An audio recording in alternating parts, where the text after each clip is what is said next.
শেখ আহমদুল্লাহ এই যে বিয়ের ব্যাপারে পালায় বিয়ে করার ব্যাপারে একটা ফতোয়া দিয়েছে সুন্দর। তো আমাকে এক ভদ্র মহিলা মেসেজ দিয়ে বললো যে এটা ঠিক আছে কিনা। আমি বললাম হ্যালো আহমদুল্লাহ সাহেব, উনি বক্তব্য দেয় আকিদাগত মাসলা মাসাইল বিষয়ে অনেক কিছুতে দ্বিমত থাকবে আমাদের, কিন্তু আসলে কিন্তু মানে আমি জামশেদ মজুমদারের জায়গায় ওনাকে জাজ করা কঠিন আমার জন্য। উনি অনেক জ্ঞান রাখে, তো এই হিসেবে ধরেন এই জন্য আমি বলি যে ফতুয়া নিজেরা নিজে দিবেন। কারা কে দিবেন? ফতুয়া দেওয়ার জন্য নলেজ লাগবে। কি লাগবে? এই পৃথিবীর রাজা, তাহলে আমি রাজা। যদি নিজেকে রাজা বললে রাজা হওয়া যায়, নিজেকে নেতা বললে নেতা হওয়া যায়, নিজেকে সুন্দর সুদর্শন বললে সুন্দর সুদর্শন হওয়া যায়, তাহলে নিজেকে মুসলমান বললে মুসলমান হওয়া যাবে।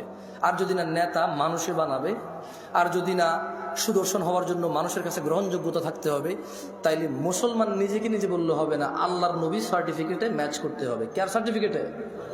একটা শেষ হাদিস পড়েই চলে যায়, বলেন বাইনানা বাইনানা ওয়া বাইনাল মুনাফিকিনা শুহুদুল ইশা ওয়াস সুবহ লা ইস্তাতিউনাহুমা।